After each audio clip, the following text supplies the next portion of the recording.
Hi കൂട്ടുകാരെ, ഇന്നത്തെ എൻ്റെ പുതിയൊരു വീഡിയോയിലേക്ക് എല്ലാ കൂട്ടുകാർക്കും സ്വാഗതം. അപ്പോൾ എല്ലാവരും സുഖമായിട്ടൊക്കെ ഇരിക്കുന്നു. എല്ലാവരും വിശേഷങ്ങളൊക്കെ കമൻ്റ് ഇടണം. ഞങ്ങളും ഇവിടെ സുഖമായിട്ടൊക്കെ ഇരിക്കുന്നു. അപ്പോൾ ഇന്ന് സാറിൻ്റെ അവിടെയാണ് ജോലി. കഴിഞ്ഞ ശനിയാഴ്ച ഉണ്ടായിരുന്നു സാറിൻ്റെ അവിടെ കേട്ടോ, പക്ഷെ വീഡിയോ എടുത്തില്ല. അപ്പോൾ ഇന്നും ചെല്ലാൻ പറഞ്ഞിട്ടുണ്ട്. അവിടുത്തെ ഒരു അമ്പലത്തിൽ ഉത്സവമൊക്കെയാണ്. അപ്പോൾ ഇന്നും ചെല്ലാൻ പറഞ്ഞിട്ടുണ്ട്. അങ്ങനെ അങ്ങോട്ട് പോവാം. ഇന്നലെ ഇവിടെ ഭയങ്കര മഴയായിരുന്നു. ഞാൻ വീഡിയോ ഇട്ട് കഴിഞ്ഞപ്പോഴാണ് മഴ പെയ്ത് കേട്ടോ. ഭയങ്കര മഴയായിരുന്നു. കൂട്ടുകാരോടൊക്കെ മഴയുണ്ടായിരുന്നോ പറയണേ. നല്ല മഴയായിരുന്നു. പിന്നെ വേറെ എന്താണ് വിശേഷം? വേറെ പ്രത്യേകിച്ച് വിഷയമില്ല. പോയിട്ട് ബാക്കി വിശേഷങ്ങളൊക്കെ പറയാം കേട്ടോ. അപ്പോൾ ജോലിയൊക്കെ കഴിഞ്ഞ് വീട്ടിൽ വന്നു. വീഡിയോ ഒന്നും എടുക്കാൻ പറ്റിയില്ല. വേറൊന്നും കൊണ്ടല്ല, അവിടെ എല്ലാവരും ഇന്നും ഉണ്ടായിരുന്നു. പിന്നെ ഇച്ചിരി തിരക്കുണ്ടായിരുന്നു. ചക്ക വറക്കാനും വേവിക്കാനും ഒക്കെ ഉണ്ടായിരുന്നു. അപ്പോൾ അതുകൊണ്ടൊക്കെ ഇച്ചിരി തിരക്കായിരുന്നു. അതുകൊണ്ടൊന്നും പറ്റിയില്ല വീഡിയോ എടുക്കാൻ. പിന്നെ ഇപ്പോൾ ഇവിടെ വന്നു. ഇനി സപ്ലൈക്കോയിൽ പോവാം മരുമോടെ കൂടെ സാധനം മേടിക്കാൻ. ചേട്ടൻ വന്നു. ഇപ്പോൾ അങ്ങനെയാ, 2 പൂട്ടിട്ടാലേ പറ്റുള്ളൂ. നിങ്ങൾ ചെരുപ്പ് മാറുന്നില്ലേ? വേണ്ട, വാങ്ങിച്ചേട്ടാ അങ്ങോട്ടാ. ഇനി വേറെ ചെരുപ്പ് വേറെ ഇട്ടുകൊണ്ട് വരാം. അപ്പം ഞങ്ങളുടെ ചേട്ടൻ ജോലി കഴിഞ്ഞ് വന്നു. അപ്പം മരുമോൾ അവിടെ നിൽക്കാമെന്ന് പറഞ്ഞ്. നമുക്ക് സാധനം മേടിക്കാനല്ല, മരുമക്കൊക്കെ സാധനം മേടിക്കാൻ. അപ്പോൾ ഞാനും കൂടെ അങ്ങോട്ട് ചെല്ലാൻ പറഞ്ഞു. അപ്പം പിന്നെ ചേട്ടൻ ഇങ്ങോട്ട് വന്നു. പിന്നെ ഞങ്ങൾ രണ്ടും കൂടെ അങ്ങോട്ട്. ചേട്ടനും പത്തനംതിട്ടയിലായിരുന്നു പണി. അപ്പോൾ ചേട്ടൻ പറഞ്ഞു എന്നാൽ വന്നിട്ട് 2 പേർ കൂടെ പാന്ന് പറഞ്ഞു. അങ്ങനെ ചേട്ടൻ ഇങ്ങനെ വന്നു. പിന്നെ ഞങ്ങൾ 2 പേരോട് അങ്ങോട്ട് പോവാം സാധനം മേടിക്കാനൊക്കെ സപ്ലൈക്കോയിൽ നിന്ന്. പിന്നെ കുറച്ച് 2-3 ഡപ്പയൊക്കെ അവർക്ക് വാങ്ങിക്കണം. അപ്പം എന്താണ് ഞാനിവിടെ ചെല്ലാൻ പറഞ്ഞു. അപ്പം ഞങ്ങളങ്ങനെ പോയിട്ട് വരട്ടെ കേട്ടോ. വിശേഷങ്ങളൊക്കെ പോയിട്ട് വന്നിട്ട് പറയാം. വീഡിയോ ഒന്നും ഇല്ല, ഇനി എങ്ങനെയും വൈകുന്നേരത്തേക്കാവണം.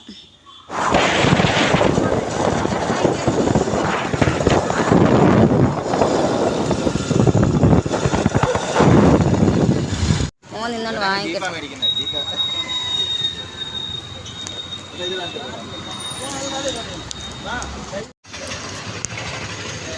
ബാബോയ് കൊച്ചിനെ വിളിച്ചിട്ട് വരാം.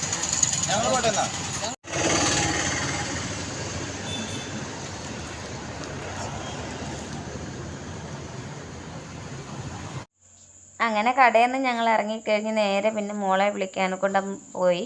അപ്പോൾ മോൾക്ക് 7:30 വരെ ഉള്ളായിരുന്നു. അപ്പോൾ ഞങ്ങൾ 7:45 അവിടെ ചെന്നപ്പോഴത്തേക്കിന് അങ്ങനെ പിന്നെ മോളെയും വിളിച്ചുകൊണ്ട് ഞങ്ങൾ തിരിച്ച് പിന്നെ വന്നപ്പോൾ കഴിക്കാമെന്ന് വിചാരിച്ച് ഞങ്ങൾ കടയിൽ കയറി. അപ്പോഴാണ് അടുത്തൊരു പള്ളിയിൽ റാസ ഇങ്ങനെ പോയിക്കൊണ്ടിരിക്കുന്നത് കണ്ടത്. അപ്പം ഞാൻ പിന്നെ ചെന്നാൽ ഇച്ചിരി വീഡിയോ എടുക്കാമെന്ന് വിചാരിച്ചെടുത്തു. പക്ഷേ വണ്ടികളൊക്കെ അങ്ങോട്ടും ഇങ്ങോട്ടും പോകുന്നതുകൊണ്ട് നല്ലതായിട്ട് നമുക്ക് കാണാൻ പറ്റില്ല. പിന്നെ ഇപ്പോൾ സൗണ്ടൊന്നും ഞാൻ അങ്ങനെ ഇട്ടിട്ടില്ല. നല്ല പാട്ടും പിന്നെ കൊട്ടുമൊക്കെ നല്ല സൗണ്ടൊക്കെ ആയിരുന്നു. പക്ഷെ അതൊന്നും ഞാൻ ഇട്ടിട്ടില്ല. മാതാവിൻ്റെയൊക്കെ കൊണ്ടുവന്നുകൊണ്ട് നല്ല രസമുണ്ട് കാണാൻ. പിന്നെ ഞങ്ങൾ കഴിക്കാനൊക്കെ കൊണ്ടുകൊണ്ട് ഞാൻ ദോശ വാങ്ങിച്ചു. മോളും ചേട്ടനും പൊറോട്ടയാണ് കഴിച്ചത്. അത് കഴിഞ്ഞ് ഞങ്ങൾ പിന്നെ തിരിച്ച് വീട്ടിലോട്ട് പോരുന്നു. ഇങ്ങനെ സപ്ലൈക്കോയിലൊക്കെ പോയി സാധനങ്ങളൊക്കെ അവിടെ നിന്ന് വാങ്ങിച്ചു. അത് കഴിഞ്ഞ് പിന്നെ ഞങ്ങൾ അവർക്ക് കുറച്ച് ഡപ്പകളൊക്കെ വാങ്ങിക്കണമായിരുന്നു. അപ്പോൾ അതൊക്കെ വാങ്ങിക്കാൻ പോയി. എത്ര ഡപ്പ വാങ്ങിച്ചുകൊണ്ട് പോയാലും ചെറിയ ബോക്സ് പോലത്തെ ഞാൻ കാണിക്കാവേ. അപ്പോൾ അത് കൊണ്ടുപോയല്ലോ. അതിതുപോലത്തെ ബോക്സുകൾ, അതിൻ്റെ ചെറുതും വലുതും ഒക്കെ വാങ്ങിച്ചു. കുറേ നമുക്ക് അവിടെ കുറേ ഉണ്ടായിരുന്നു കേട്ടോ. ഞാൻ പറഞ്ഞില്ല, എൻ്റെ കൊച്ചുമോനെന്ന് പറഞ്ഞാൽ എൻ്റെ മോനെ, പൊടിക്കൊച്ചല്ല, ഇരട്ടയിലെ മൂത്തവൻ. അവനാണെങ്കിൽ ചോറ് കൊണ്ടുവന്ന് പാത്രം തിരിച്ചു കൊണ്ടുവരത്തില്ല. അങ്ങനെ എത്ര പാത്രമാണ് റിയച്ചെറുക്കം കൊണ്ട് കളഞ്ഞിരിക്കുന്നത്. അങ്ങനെ വന്ന് അവൾ വലിയ ആളെ വീട്ടിലുണ്ടായപ്പോൾ ഓരോ സാധനങ്ങളൊക്കെ അരിഞ്ഞ് ഫ്രിഡ്ജിൽ വെച്ചിരുന്നാൽ എളുപ്പമുണ്ടല്ലോ. രാവിലെ എടുത്ത് വെച്ച് തോരനാണെങ്കിലും കറിയൊക്കെ വെക്കാൻ എളുപ്പമാണല്ലോ, അരിയാൻ നിൽക്കണ്ടല്ലോ. പിന്നെ മീനൊക്കെ വെട്ടി കഴിയൊക്കെ ഈ പാത്രത്തിലാക്കി വെച്ചിരുന്നാൽ നല്ലതല്ല. അപ്പോൾ അതിന് വേണ്ടി 2-3 പാത്രം മേടിക്കാൻ, ഡപ്പ വാങ്ങിക്കാൻ. മറ്റേ സ്റ്റീൽ പാത്രത്തിലൊക്കെ വെക്കുന്നത്. ഇത്ര ഡപ്പ ഒത്തിരി ഉണ്ടാകും. ഞാനിതുപോലെ കുറേ വാങ്ങിച്ചു വെച്ചിരുന്നത്. ഉത്സവപ്പറമ്പിലും അമ്പലത്തിലും പോകുമ്പോഴൊക്കെ ഞാൻ വാങ്ങിക്കുമായിരുന്നു. ഇന്ന് ഞങ്ങൾ പോയ കടയിൽ വാങ്ങിച്ചു വെച്ചിരുന്നത്. അതെല്ലാം ഈ ചെറുക്കം കൊണ്ടുപോയി കളഞ്ഞു. അതുപോലത്തെ റൗണ്ട് പാത്രങ്ങൾ എല്ലാം നീല കളറെല്ലാം വാങ്ങിച്ച കേട്ടോ. എനിക്ക് നീല കളറാണ് ഇഷ്ടം. ഒരു വേസ്റ്റ് കൊട്ടയും വാങ്ങിച്ചു. പിന്നെ ഡപ്പ ഇതൊന്ന്, ഇതൊരു ചെറുതൊന്ന്, ഇനി ഇടത്തരം ഒന്ന്, പിന്നെ ഒരു റൗണ്ട്, പിന്നെ ഇത് വേസ്റ്റൊക്കെ ഇടാൻ കഴിച്ചിട്ട്, പിന്നെ ഇതൊന്ന് റൗണ്ടിൽ. എൻ്റെ വലുത് കിട്ടിയില്ല, 40ൻ്റെ വലുത് എടുക്കാൻ, അത് ചതുരത്തിൽ നോക്കിയിട്ട് കിട്ടിയില്ല. പിന്നെ അതിങ്ങനെ റൗണ്ടിൽ വാങ്ങിച്ചു. പിന്നെ അവർ ഇതൊക്കെ വാങ്ങിച്ചു, തൈര് ഉടയ്ക്കുന്നത്, പിന്നെ ഇതൊക്കെ വാങ്ങിച്ചു. കൊണ്ടുപോയില്ല. ഇനി നാളെ ഞങ്ങൾ അങ്ങോട്ട് പോകുമ്പോൾ കൊണ്ടുപോകണം. കുറേ സാധനങ്ങൾ വാങ്ങിച്ചുകൊണ്ട് എല്ലാം കൂടെ അവർക്ക് ഒന്നിച്ച് കൊണ്ടുപോകാൻ പറ്റത്തില്ലായിരുന്നു. ഒരു പാ വാങ്ങിച്ചു. ചക്ക ഉപ്പേരി, ഇന്ന് സാറിൻ്റെ അവിടെ ചക്ക ഉപ്പേരി വറുത്തപ്പം കുറച്ച് എനിക്ക് തന്നു വിട്ടതാണ്. ഒരു കുഞ്ഞു ചക്കയാണ് വറുത്ത്. പിന്നെ വേവിക്കാൻ എടുത്തിടത്തുനിന്ന് കുറച്ച് പച്ചച്ചക്ക നമുക്ക് തന്നു വിട്ടിട്ട് നാളെ വീട്ടിൽ കൊണ്ടുപോയി വേവിക്കാമെന്ന് വിചാരിച്ചു. തപ്പുമോനെ കഴിച്ചിരിക്കുക. ചക്കിയേ കുറേ സാധനങ്ങൾ വാങ്ങിച്ച്. പിന്നെ ഒരു ചെരുപ്പ് വാങ്ങിച്ചു. എനിക്ക് ചെരുപ്പില്ലായിരുന്നു, എങ്ങോട്ടെങ്കിലും പോകുമ്പോഴൊക്കെ ഇട്ടുകൊണ്ട് പോകാനേ. വേറെ എന്തുമായിരുന്നു, കുഞ്ഞിനൊരു ഷൂ വാങ്ങിച്ചു, അതൊക്കെ അങ്ങ് അവർ കൊണ്ടുപോയി. പിന്നെ ഒരു കണ്ണാടി വാങ്ങിച്ചു. വീട്ടിലാണെങ്കിൽ തിണ്ണയിലോട്ട് കയറുന്നത്ര വലിയ കണ്ണാടി ഉണ്ടായിരുന്നേ. അത് ഇളയ വാങ്ങിച്ചു വെച്ചാൽ ഇപ്പോഴുള്ള വർഷങ്ങൾക്ക് മുമ്പേ അയാൾ ഫാബ്രിക്കേഷൻ്റെ പണിക്ക് പോയപ്പോൾ ആൾ അവിടുന്ന് പണിയിച്ച എങ്ങാണ്ട് വലിയൊരു കണ്ണാടിയായിരുന്നു അവിടെ വെച്ചിരുന്ന. അതെങ്ങനെയോ പൊട്ടി, കൊച്ചവൻ്റെ കൈ വെട്ടി എങ്ങോട്ടോ പൊട്ടി. അവനെയും കൊണ്ട് തന്നെ ഞാൻ വേറെ കണ്ണാടി വാങ്ങിപ്പിച്ചു. അങ്ങനെ ആ കണ്ണാടിയൊക്കെ അവരെ കൊണ്ടുപോയി നാളെ പോകുമ്പോൾ കാണിക്കാം. അപ്പോൾ കണ്ണാടിയും കൊണ്ടൊക്കെ അവർ പോയി. കുറേ സാധനങ്ങൾ അവർ സപ്ലൈക്കോയിൽ പോയി വാങ്ങിച്ച സാധനങ്ങളൊക്കെ അവരങ്ങ് വീട്ടിൽ കൊണ്ടുപോയി. അപ്പോൾ അവർ വണ്ടി കൊണ്ടുവന്നില്ല, ബസ്സിനാണ് വന്നത്. വണ്ടി ജംഗ്ഷനിൽ വെച്ചിട്ടാണ് പണിക്ക് രാവിലെ പോയെ. അപ്പം മരുമോൾ നേരെ ജോലി കഴിഞ്ഞ് അങ്ങ് പത്തനംതിട്ടയിലോട്ട് പോയി. ഞാനും അങ്ങോട്ടങ്ങ് ചെന്നു. അപ്പം ഇവരും പണി കഴിഞ്ഞ്, ചേട്ടനും പണി കഴിഞ്ഞ് അങ്ങ് വന്നു. ചേട്ടനും ഞാനിവിടെ അങ്ങ് ചെന്നു. അപ്പോൾ സാധനങ്ങളെല്ലാം ഒന്നിച്ചേർക്ക് കൊണ്ടുപോകാൻ പറ്റത്തില്ല, ബസ്സിനല്ലേ പോയെ.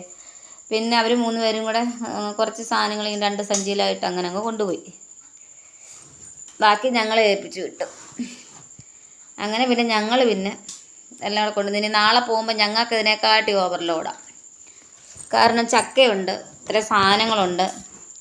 ഇത് ചേട്ടൻ പിന്നെ കുറച്ച് വാഴവിത്ത് വാങ്ങിച്ചായിരുന്നു കടത്തി നടാനായിട്ട്. അപ്പോൾ ഇതെല്ലാം കൂടെ എങ്ങനെ കൊണ്ടുപോകും നാളെ ഇങ്ങനെ ആലോചിച്ചിരിക്കും. ഞങ്ങൾ വിചാരിച്ചു ഒരു വണ്ടിയിലൊക്കെ പോകാമെന്ന് വിചാരിച്ചിരുന്നു. ഇനിയിപ്പോൾ 2 വണ്ടി കൊണ്ടുപോകേണ്ടി വരും. അത് തന്നെയല്ല, നാളെ ഇനി എനിക്ക് സംഘം ഉണ്ടല്ലോ. നാളെ പോകണ്ടോ നോക്കല്ലേ, അങ്ങനെ പറയാതെ ചേട്ടാ. പിന്നെ അങ്ങനെയൊക്കെയുള്ള കാര്യങ്ങൾ. പിന്നെ അതെല്ലാം കഴിഞ്ഞ് 7:45 കഴിഞ്ഞു. ഒരുവിധം എല്ലാം മേടിച്ച് പറക്കി ഞങ്ങൾ ഇറങ്ങിയപ്പം. കാരണം എൻ്റെ മൂത്ത മരുമോളെയും കൊണ്ട് കടയിൽ കയറാൻ പറ്റത്തില്ല. കടയിൽ കയറിയ പെണ്ണിങ്ങനെ താളത്തിൽ നിൽക്കും, മേടിക്കുമോ അതുമില്ല. അതിലെ കുഞ്ഞു പിള്ളേരെ കൂട്ടി ചെന്ന് എല്ലാം എടുത്തു നോക്കി അയ്യോ അണ്ണ ഇങ്ങനെ കണ്ടോണ്ണ, അയ്യോ അണ്ണ അങ്ങനെ കണ്ടോണ്ണ, ഇങ്ങനെ പറഞ്ഞുകൊണ്ട് നിൽക്കും. എങ്ങനെയൊക്കെയോ ഒരു വിധത്തിൽ അതിനെ വിളിച്ചുകൊണ്ടിറങ്ങി കടകളിൽ. 3-4 കടകളിൽ കയറിയില്ലയോ. പിന്നെ അത് കഴിഞ്ഞ് അവർ കഴിക്കാനുള്ളതും കൂടെ വാങ്ങിച്ചുകൊണ്ടാണ് പിന്നെ പോയെ. ചെന്നിനി ചോറും കറിയും വെക്കണം. ഇനി അവർ ചോറും കറിയും വെക്കണം. ചോറ് ഇരിപ്പുണ്ട്, കറിയൊന്നുമില്ലെന്ന് പറഞ്ഞുകൊണ്ട് പിന്നെ ഇത് കഴിക്കാനൊക്കെ വാങ്ങിച്ചുകൊണ്ട് പോയി. ഇനി അവർ കൊച്ചവൻ്റെ സാധനം കൊടുത്ത് അങ്ങോട്ട് വിട്ടിട്ട് അവർ ആ കൊച്ചിൻ്റെ വീട്ടിൽ പോയി കുഞ്ഞിനെയും വിളിച്ചുകൊണ്ടാണ് പോകുന്നത്. അപ്പോൾ ഇന്ന് കുഞ്ഞിനെ ഇവിടെ കൊണ്ടിരുത്തിയിട്ട് രാവിലെ പാനായിരുന്നു. അപ്പം മോക്ക് ഈവനിങ് ആയതുകൊണ്ട് പിന്നെ അവളും അങ്ങ് പോകും, ഞാനും ഇവിടെ ഇല്ല. ഞങ്ങൾ വെച്ചാൽ അവൾക്ക് ചിലപ്പോൾ ഇന്ന് ഓഫായിരിക്കും എന്ന് വിചാരിച്ച്. ഇന്നലെ ഫുൾ ഡ്യൂട്ടി ആണ്ട് ഇന്ന് ഓഫ് കിട്ടുമെന്ന് വിചാരിച്ചു, പക്ഷെ കിട്ടിയില്ല. അതുകൊണ്ട് പിന്നെ കുഞ്ഞിനെ അവരുടെ വീട്ടിലിരുത്തിയിട്ടാണ് പോകുന്നത്. അല്ലായിരുന്നെങ്കിൽ അവനെ ഇവിടെ നിർത്തിയാനായിരുന്നു. അന്നേരം പിന്നെ നാളെ ഇനി അതിനെയും കൂടെ കൊണ്ട് നമ്മൾ പോകേണ്ട ഗതി വന്നേനെ, വണ്ടി സ്ഥലമില്ല. അങ്ങനെ പിന്നെ അവർ കുഞ്ഞിനെയും വിളിച്ചുകൊണ്ട് വീട്ടിലോട്ട് പോകത്തുള്ളൂ. അങ്ങനെയൊക്കെയാണ് കൂട്ടുകാരെ വിശേഷം. പിന്നെ അത് കഴിഞ്ഞ് പിന്നെ ഞങ്ങൾ 7:45 കഴിഞ്ഞു. അവരെ ബസ് കയറ്റി വിട്ടിട്ട് പിന്നെ ഞങ്ങൾ രണ്ടും കൂടെ പോയി മോളെ വിളിക്കാൻ പോയി. പിന്നെ അവളെ വിളിച്ചുകൊണ്ട് ഇറങ്ങിയപ്പോൾ തന്നെ 8 മണി കഴിഞ്ഞ്. ഇന്ന് അവൾ താമസിച്ച് ഇറങ്ങിയത്, 8 മണി കഴിഞ്ഞ് ഇറങ്ങിയപ്പം. പിന്നെ അവളെയും കൊണ്ട് ഞങ്ങൾ വന്ന്. പിന്നെ ഞങ്ങളും വന്ന് ചോറൊന്നും വെക്കാൻ മടിച്ചിട്ട് ഞങ്ങളും കടയിൽ നിന്ന് കഴിച്ചു. ചേട്ടനും മോളും പൊറോട്ട കഴിച്ചു, ഞാൻ ദോശ കഴിച്ചു. അങ്ങനെ ഞങ്ങൾ കഴിച്ചിട്ട് വന്നു. അപ്പോൾ ഇവിടെ വന്നപ്പം പട്ടിക്കുഞ്ഞുങ്ങൾക്ക് കൊടുക്കാൻ ചോറില്ല. അപ്പോൾ ചോറ് വെക്കണം. അപ്പോൾ ചേട്ടൻ അരിയൊക്കെ അടപ്പത്തിട്ടു. റേഷൻ അരി, അതാകുമ്പോൾ എളുപ്പം വേവുമല്ലോ. അങ്ങനെ ഇപ്പം ചായ കാപ്പി കുടിക്കുന്നു. ചക്ക ഉപ്പേരിയും കാപ്പി തേയിലവെള്ളം കഴിക്കും. അങ്ങനത്തെയൊക്കെ കാര്യങ്ങളും വിശേഷങ്ങളുമാണ് കൂട്ടുകാരെ. ഇന്ന് പ്രത്യേകിച്ച് വീഡിയോ ഒന്നുമില്ല. ജോലിക്ക് പോയടത്തും വീഡിയോ ഒന്നും എടുക്കാൻ പറ്റിയില്ല.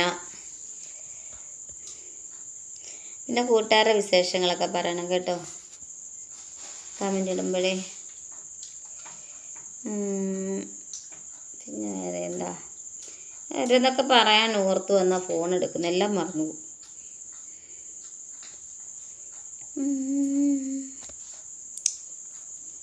പിന്നെ തിരിച്ച് പിന്നെ ഞങ്ങൾ വന്നു, കടയിൽ കയറി പാലും മേടിച്ചു, ബിസ്ക്കറ്റ്, പിന്നെ ഐസ് വാങ്ങിച്ചിട്ട് വന്നാൽ മൊത്തം തീർന്നു കേട്ടോ.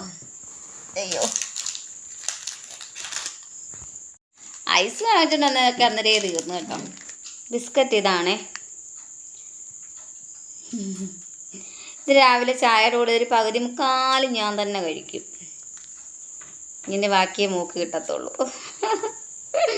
കാരണം ഞാനും ചേട്ടനും ചായ കുടിക്കുമ്പോഴത്തേന് അവൾ എണീറ്റ് വരത്തില്ല. അപ്പം ഞാൻ ഗുളിയൊക്കെ കഴിച്ചിട്ടിരിക്കുന്നതുകൊണ്ട് തന്നെ ഞാൻ പറയുന്നു കഴിച്ചത്. അങ്ങനെ പിന്നെ ഞങ്ങൾ ഇവിടെ വന്ന് ഐസൊക്കെ അന്നേരം തന്നെ ഇവിടെ വന്നപ്പോഴേ തിന്ന് തീർത്തു. ഇന്നലെ നല്ല മഴയായിരുന്നു, വൈകിട്ട് നല്ല സൂപ്പർ മഴ, ഭയങ്കര മഴയായിരുന്നു. അതുകൊണ്ട് കപ്പയൊക്കെ ഇപ്പം നനഞ്ഞ് എല്ലാം ആയി കാണും. ഇന്നലെ ഒരു കപ്പ ഞാൻ തട്ടിക്കളഞ്ഞു കേട്ടോ. എന്താണെന്നറിയാവോ, ഇന്നലെ ഒരു വീഡിയോസ് എടുത്തത് ചേട്ടൻ്റെ കപ്പയ്ക്കകത്തായിരുന്നു. അപ്പം വീഡിയോസ് എടുത്തിങ്ങനെ നടന്നു പോയ കൂട്ടത്തിൽ ഒരു കപ്പക്കമ്പ് തട്ടി. ഞാനത് നൂത്ത് വെച്ച് മണ്ണിട്ടിട്ടുണ്ട്. നാളെ ചെല്ലുമ്പോൾ അറിയാം. എനിക്ക് കുമ്പപ്പരണിയാ കൂട്ടുകാരേ. കപ്പയിലൊന്നും ഞങ്ങൾ തൊടാൻ പാടില്ലെന്നാ. ഇനി നാളെ വാഴവിത്ത് കൊണ്ടുവച്ചിട്ട് ഇനി വാഴ തൊടാൻ പറ്റുമോ, ഒരു ഇലയെങ്ങാനും വെട്ടാൻ പറ്റുമോ എന്ന് അറിഞ്ഞുകൂടാ. മുതലാളി വഴക്ക് പറയും. അങ്ങനെ നാളെ ഇനിയും ഇവിടുത്തെ ഈ വീടിൻ്റെ ഓണർ വന്ന് അവരെ കണ്ടൊക്കെ പണി ഇവിടെ ഉണ്ടെന്ന് പറഞ്ഞ്, ഗേറ്റ് പൂട്ടല്ലേ വീട്ടിൽ പോകാമെന്നേലെന്ന് പറഞ്ഞിട്ടുണ്ട്. കുറേ ചെടികൾ പിഴുതുകൊണ്ട് പോകണം നാളെ. മണ്ണിലൊക്കെ നിൽക്കുന്ന ചെടികളെല്ലാം പിഴുതുകൊണ്ട് പോകണം. ചെടിച്ചിട്ടേ നിൽക്കുന്നതായിരിക്കട്ടെ. ഇപ്പം നമ്മൾ വീട് മാറുകയൊക്കെ ചെയ്യുവാണെങ്കിലേ മണ്ണിൽ നിൽക്കുന്ന ചെടിയൊക്കെ പിഴുത് വീട്ടിൽ കൊണ്ട് നട്ട്. ഇപ്പം മഴയാവുക, ഉണക്കാണെങ്കിൽ ചെടിയൊക്കെ കൊണ്ട് നട്ടാൽ പ്രയാസം നോക്കാം. പിന്നെ അതൊക്കെയാണ് കൂട്ടുകാരെ വിശേഷങ്ങൾ. അപ്പോൾ സപ്ലൈക്കോയിൽ പോയി ഞാനുണ്ടായിരുന്നു, മൂത്ത മരുമോളുണ്ടായിരുന്നു, മോനുണ്ടായിരുന്നു, അവൻ്റെ നേരെ ഇളയതുണ്ടായിരുന്നു. ഞങ്ങൾ ഇത്രയും പേരാണ് പോയത്. ചേട്ടന് പിന്നെ മോളെ വിളിച്ചിട്ട് ഞങ്ങൾ ഇങ്ങോട്ട് പോരുന്നത്. വീഡിയോ എടുക്കണം എന്ന് വിചാരിച്ചാൽ പോകുന്നത് കേട്ടോ. പക്ഷെ പിന്നെ അങ്ങ് മറന്നു പോകും. പിന്നെ സാധനങ്ങളൊക്കെ മേടിച്ച് അവിടെ നിന്ന് ഇറങ്ങി കഴിയുമ്പോഴാണ് ഓർക്കുന്നത്. പിന്നെ നമ്മൾ വീഡിയോ എടുക്കാൻ ചെല്ലാൻ പറ്റുമോ? അങ്ങനെ ഒക്കെയുള്ള കാര്യങ്ങളാണ് കൂട്ടുകാരെ. പിന്നെ വേറെ എന്താണ് വിശേഷങ്ങൾ? വേറെ വിശേഷങ്ങളൊന്നുമില്ല. അപ്പോൾ എൻ്റെ ഇന്നത്തെ വീഡിയോ ഇത്രയേ ഉള്ളൂ. എല്ലാ കൂട്ടുകാർക്കും ഇഷ്ടമായെന്ന് വിചാരിക്കുന്നു. എല്ലാ കൂട്ടുകാരും കമൻ്റ് ഇടണം, വിശേഷങ്ങളൊക്കെ പറയണം കേട്ടോ. ബായ് കൂട്ടുകാരേ.